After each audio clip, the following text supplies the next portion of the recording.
अलवर जिला प्रशासन द्वारा शीतलहर में छुट्टी के आदेशों के बावजूद चल रहे 3 स्कूलों को शुक्रवार को निरीक्षण के दौरान स्कूल चलते हुए पाए गए, जिसमें प्रशासन द्वारा कार्यवाही की गई। एक स्कूल की तो मान्यता खत्म करने के लिए भी लिखा गया। शिक्षा विभाग की 5 अलग अलग टीमें, जिसमें मुख्य जिला शिक्षा अधिकारी, अतिरिक्त जिला शिक्षा अधिकारी व यूसीईओ शामिल थे, स्कूल की जांच के लिए टीमें निकली थी। टीमों ने करीब 50 स्कूलों का निरीक्षण किया। शहर में रणजीत नगर स्थित राठ इंटरनेशनल स्कूल, अग्रसेन चौराहा स्थित Delhi academy senior secondary school व विजय मंदिर रोड स्थित वीएलएम स्कूल संचालित पाए गए। तीनों स्कूलों से स्पष्टीकरण मांगा गया। सीडीओ मनोज शर्मा ने बताया कि वीएलएम स्कूल अलवर के खुले मिलने की सूचना पर उपखंड अधिकारी सोन सिंह नरूका, सहायक निदेशक कृष्णलाल धवरिया के साथ मौके पर पहुंचे थे। विद्यालय में सभी कक्षाएं संचालित थी। विद्यालय में छोटी कक्षाओं के बच्चे ठंड से कांप रहे थे। टीम ने विद्यालय बंद करवाकर बालकों की छुट्टी करवाई। बालकों को ले जाने वाले वाहनों की भी जांच की गई। जांच में पाया गया कि बच्चों को ले जाने वाली बसें बाल वाहिनी न होकर अन्य बसें लगाई गई थी, जिनमें बच्चों की सुरक्षा से संबंधित किसी भी तरह के निर्देशों की पालना नहीं की गई थी। न ही वाहिनियों पर किसी तरह के निर्देश अंकित थे। वाहन चालकों के लाइसेंस और अन्य जानकारी भी विद्यालय प्रशासन द्वारा उपलब्ध नहीं करवाई गई। पूरे मामले में विद्यालय को जारी की गई एनओसी वापस करते हुए विद्यालय की मान्यता समाप्त करने के लिए जिला शिक्षा अधिकारी मुख्यालय माध्यमिक अलवर को तुरंत आवश्यक कार्यवाही के लिए लिखा गया। इसके अलावा निदेशक माध्यमिक शिक्षा राजस्थान बीकानेर और क्षेत्रीय अधिकारी सीबीएसई क्षेत्रीय कार्यालय अजमेर को भी सूचना भेजी गई। वहीं इस मामले में प्रिंसिपल रेखा शारदार ने बताया कि स्कूलों द्वारा आदेशों की अवहेलना नहीं की गई। हमारे स्कूल का एनुअल फंक्शन नजदीक है और तैयारियों के लिए बच्चों को बुलाया गया था। चूंकि शुक्रवार को ठंड ज्यादा थी, इसलिए उन्हें कमरों में बैठाया गया। श्रीमान जिला कलेक्टर महोदय द्वारा जिले के सभी राजकीय निजी विद्यालयों में 6 और 7 जनवरी का अवकाश घोषित किया गया था और सुबह ये सूचना मिली कि वीएलएम पब्लिक स्कूल जो विजय मंदिर रोड पर स्थित है उसको संचालित हो रहा है। तो हमने पूरे दल के साथ, जिसमें मैं स्वयं था, हमारे सहायक निदेशक थे और थोड़ी देर बाद एसडीएम साहब भी वहाँ पहुँच गए थे। हमने संयुक्त रूप से वहाँ कार्रवाई करी। बच्चे, छोटे बच्चे भी, कक्षा 1 से 12 के सभी बच्चों की क्लासें चलती हुई मिली। तब हमने प्रिंसिपल को भी काफ़ी उनको कहा और उसके बाद हमने तुरंत उन बच्चों की छुट्टी करवाई और अब इस विद्यालय के खिलाफ विभागीय कार्रवाई हम करने जा रहे हैं। इसके लिए जो सक्षम अधिकारी है उनको हम लिख रहे हैं कि भाई इनकी जो मान्यता है उसको समाप्त करने की कार्रवाई के लिए इनके जो उच्चाधिकारी हैं इनको प्रस्ताव भेजा जाए।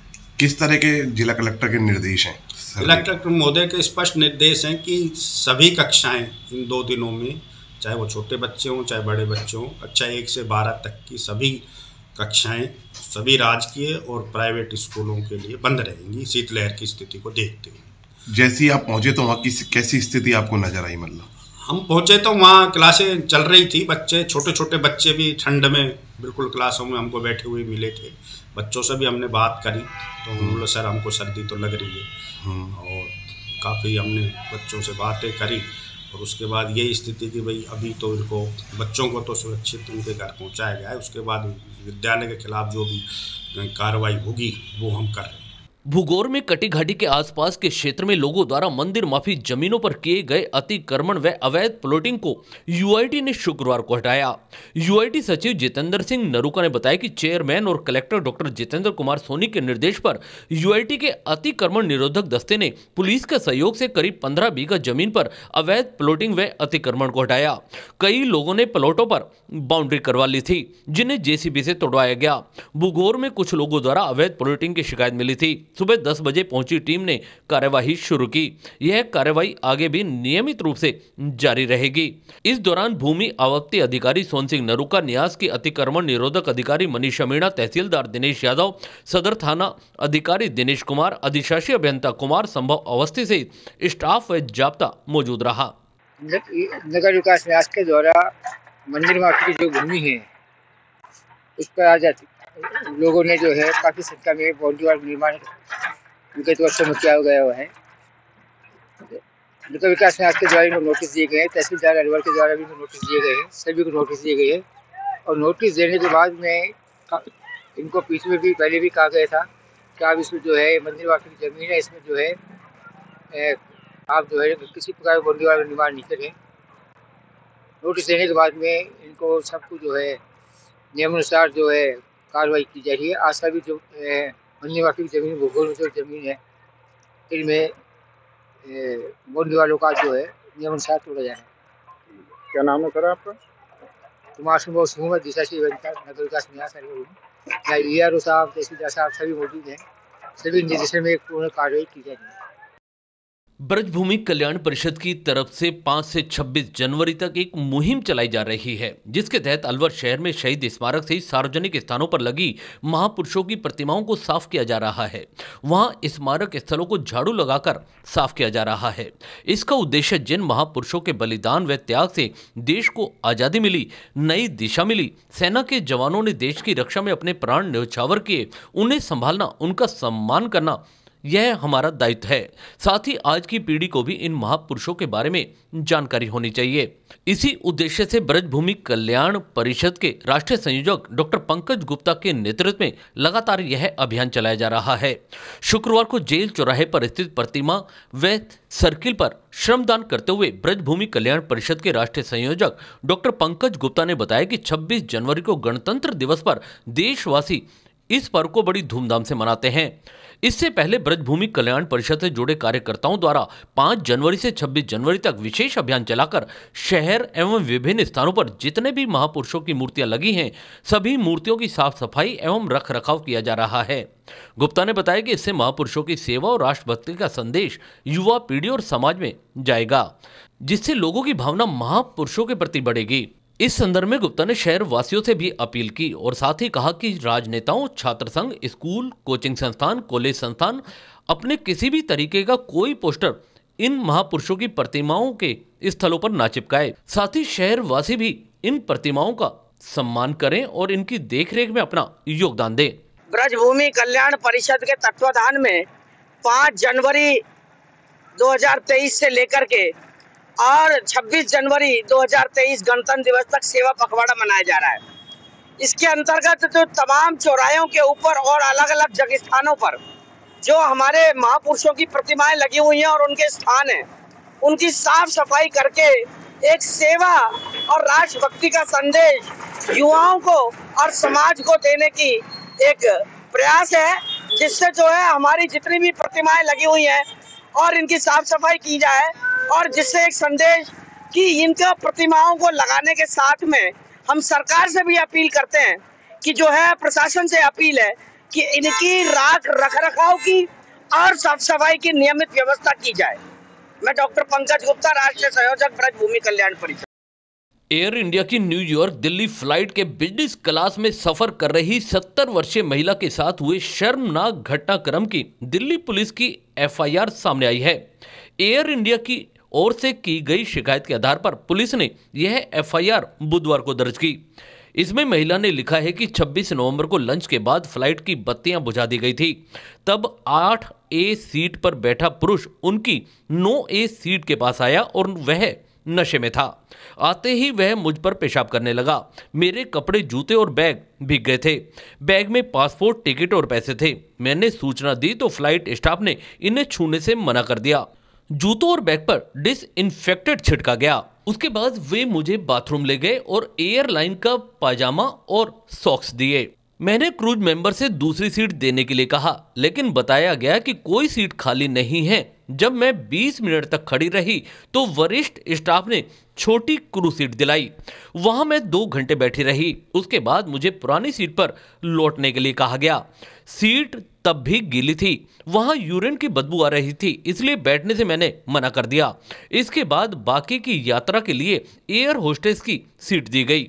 महिला के मुताबिक मैंने स्टाफ से कहा कि फ्लाइट दिल्ली पहुंचते ही आरोपी को गिरफ्तार किया जाए।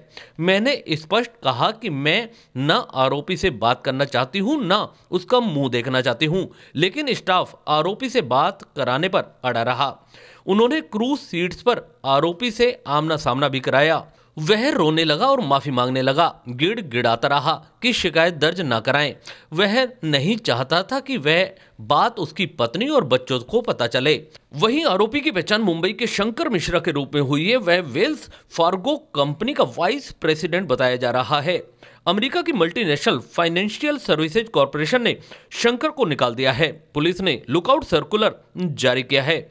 शंकर ने बयान जारी कर कहा कि महिला ने उसे माफ कर दिया था, शिकायत न करने की भी बात कही थी। झारखंड में जैन तीर्थ स्थल समेत शिखर के लिए जयपुर में 4 दिन के अंदर एक और जैन मुनि ने देह त्याग दी है। समेत शिखर को पर्यटक सूची में हटाने की मांग के लिए आमरण अनशन पर बैठे 74 वर्षीय जैन मुनि समरथ सागर का गुरुवार रात करीब 1:20 पर देहावसान हो गया। शुक्रवार सुबह जैसे ही उनकी देह छोड़ने की सूचना मिली तो बड़ी संख्या में जैन समुदाय के लोग मंदिर पहुंचने लगे। संत की डोल यात्रा संगी जी मंदिर सांगानेर से विद्याधर नगर तक निकाली गई। इस दौरान जैन संत शशांक सागर महाराज ने कहा, जब तक झारखंड सरकार समेत शिखर को तीर्थ स्थल घोषित नहीं करेगी तब तक संत ऐसे ही बलिदान देते रहेंगे। हालांकि अभी कोई नए मुनि आमरण अनशन पर नहीं बैठे हैं, लेकिन समाज ने झारखंड सरकार को 10 जनवरी तक का अल्टीमेटम दिया है। उनका कहना है कि केंद्र का आदेश नहीं माना तो संघर्ष जारी रखेंगे। बता दें कि इससे पहले 3 जनवरी को जैन मुनि सुगे महाराज ने देह त्याग दी थी। इसके बाद में समरथ सागर महाराज उनकी जगह आमरण अनशन पर बैठ गए थे। गुरुवार को ही केंद्र सरकार ने समेत शिखर में पर्यटन पर रोक लगा दी थी। इसके बाद मुनिश्री 108 प्रमाण सागर ने भी आंदोलन खत्म करने की मांग की थी। हालांकि झारखंड सरकार की ओर से अभी तक आदेश नहीं आने के कारण जयपुर में जैन समाज का विरोध जारी है। वरिष्ठ अध्यापक भर्ती परीक्षा पेपर लीक मामले के मुख्य आरोपी भूपेंद्र सारण और सुरेश ढाका की कोचिंग अधिगम संस्थान पर जेडीए का बुलडोजर चलेगा। शुक्रवार को गोपालपुरा बाईपास स्थित सुख विहार कॉलोनी में कोचिंग की इमारत का जेडीए की टीम ने मौका निरीक्षण किया। इसके बाद इमारत के मालिक और कोचिंग संस्थान के संचालकों को नोटिस जारी कर दिए गए। सभी से 72 घंटे में जवाब मांगा गया है। यह इमारत 30 फीट सड़क के कॉर्नर पर है।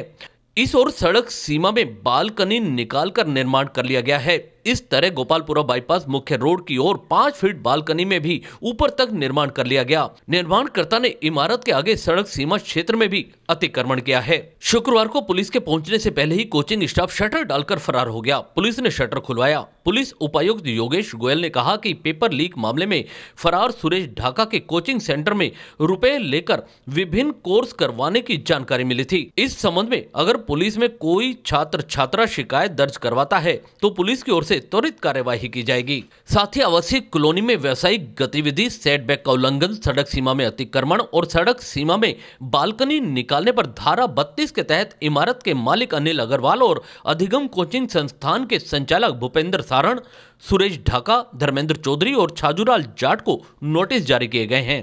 दिल्ली नगर निगम की शुक्रवार को हुई पहली बैठक में जमकर हंगामा हुआ। इसमें मेयर, डिप्टी मेयर और स्टैंडिंग कमेटी के सदस्यों के चुनाव होने थे, पर आप व भाजपा पार्षदों के बीच हाथापाई तक की नौबत आने से चुनाव नहीं हो पाए।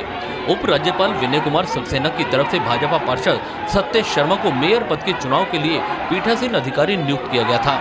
शर्मा ने बैठक की शुरुआत में राज्यपाल द्वारा नियुक्त 10 मनोनीत पार्षदों को शपथ दिलवाने की प्रक्रिया शुरू की। इसका आप पार्षदों ने जमकर विरोध किया। आप व भाजपा पार्षदों ने एक दूसरे के खिलाफ नारेबाजी की और नौबत हाथापाई तक पहुंच गई। जयपुर एयरपोर्ट सोने की तस्करी के साथ साथ अब मानव तस्करी का भी अड्डा बनता जा रहा है। यहां से तस्करी कर खाड़ी देशों में नेपाल की 12 लड़कियों को भेजा जा रहा था। शुक्रवार को एयरपोर्ट थाना पुलिस ने इन्हें दस्तयाब किया। सुबह करीब 9:15 बजे की फ्लाइट से इन्हें दुबई भेजा जा रहा था। सभी को महिला शेल्टर हाउस में भेज दिया गया है, जिन्हें एनजीओ और नेपाली दूतावास के जरिए परिवार को सौंपा जाएगा। नेपाल की टीम के जयपुर पहुंचने के बाद इन लड़कियों को उन्हें सुपुर्द किया जाएगा। डीसीपी ईस्ट राजीव पचार के अनुसार नेपाली दूतावास से सूचना मिली थी कि 12 युवतियों को काम के बहाने जयपुर से दुबई और अन्य खाड़ी देशों में भेजा जा रहा है। पुलिस एयरपोर्ट पर पहुंची तब तक युवतियां इमिग्रेशन डिपार्टमेंट से क्लियरेंस लेकर अंदर जा चुकी थी। नेपाली दूतावास ने सभी युवतियों के दस्तावेज भेजे, जिसके बाद उन्हें रोक लिया गया। पहले भी 2 महिलाएं दस्तयाब की गई थी। इन 12 युवतियों को दिल्ली से सड़क मार्ग से जयपुर तक लाया गया था। Press the bell icon on the YouTube app and never miss another update.